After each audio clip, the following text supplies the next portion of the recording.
Hey, Jeff here, your YouTube reviewer of New England brews. Welcome back to NEBR, New England Beer Reviews, from Nantucket, Massachusetts, Cisco Brewery, and this is their Island Reserve Triple Ale.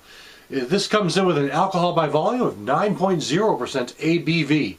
These reserve brews that Cisco puts out are usually limited editions or small batch editions, and they're very nice. I've had a couple of them. I think I've reviewed a couple of them here as well. But they are specialized editions. They're geared more specifically to the craft beer fans and craft beer group, and they really focus on a particular style of beer. So unlike the regular Cisco beers that you can buy pretty much regularly around New England, this one is something you have to kind of look for.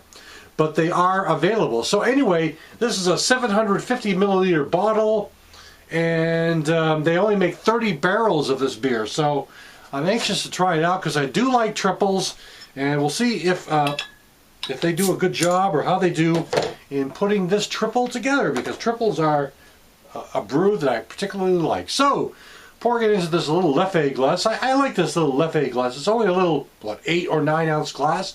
It's kind of cute, but hey, it's kind of a neat little glass. I like it. And it also allows me, when I'm drinking these kind of higher alcohol beers, to drink them slowly, which I think is really important, especially if I've had a couple. So let's give it a look. Hey, here we go. Okay. Well, cloudy is the word. Pale yellow, foggy, cloudy, hazy, a bit of an off-white head, mild carbonation going on. So it's definitely a decent looking beer. Could be unfiltered. I don't think it says so on the label, but it looks kind of like either a chill haze or an unfiltered brew. So let's check out the aroma. Triples are very distinctive. They sometimes, in some respects, can smell like champagne because they're light body and light flavor. So what I'm getting here is a moderate malt sensation. The yeast is kind of played down. The hops are kind of played up. There's a bit of a citrus zing going on as well, probably more akin to lemon. But overall, the whole aroma is really fairly muted, but those are the sensations I'm getting, but nothing is really in my face.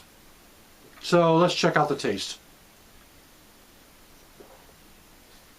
Well, for the body, I'm getting a much better body than I might have expected. It's medium to full. And taste-wise, I'm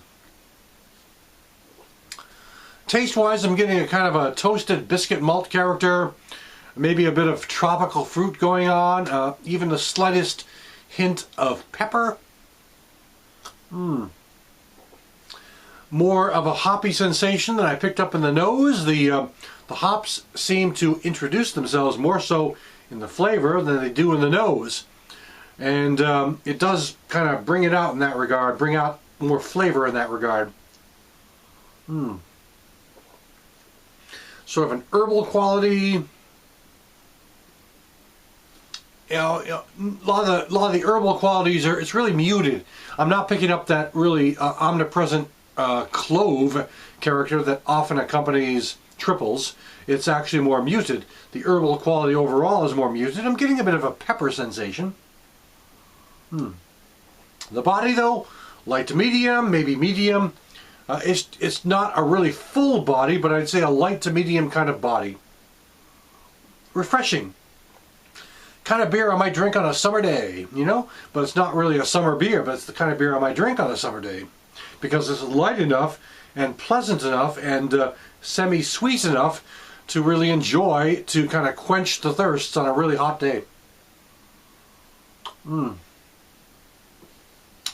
A slight pepper character going on, a decent biscuit malt character as well, mildly lingering bitterness at the end.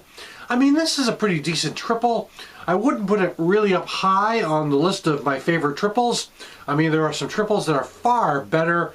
Some of those from Unibrew, for example, and I really like those from, of course, St. Bernardus and some of the traditional Belgian triples that you can find. This one really does a nice job emulating the style, but I wouldn't put it in the top tier. But at the same time, it's a very refreshing brew There's also a kind of a nice, maybe fruity character going on.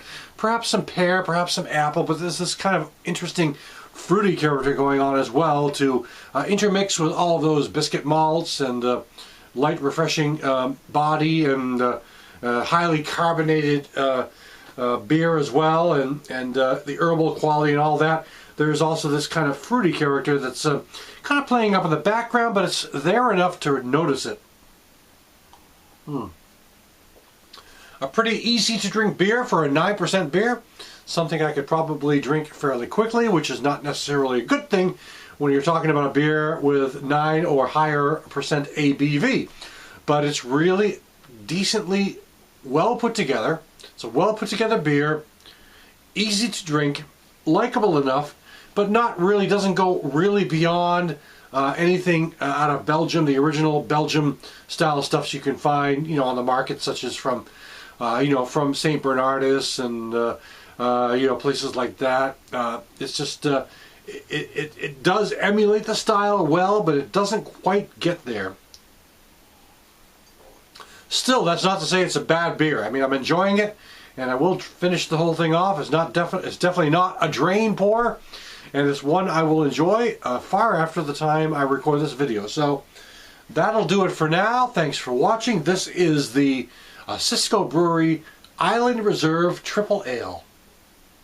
Thanks for stopping by. I'll catch you again next time.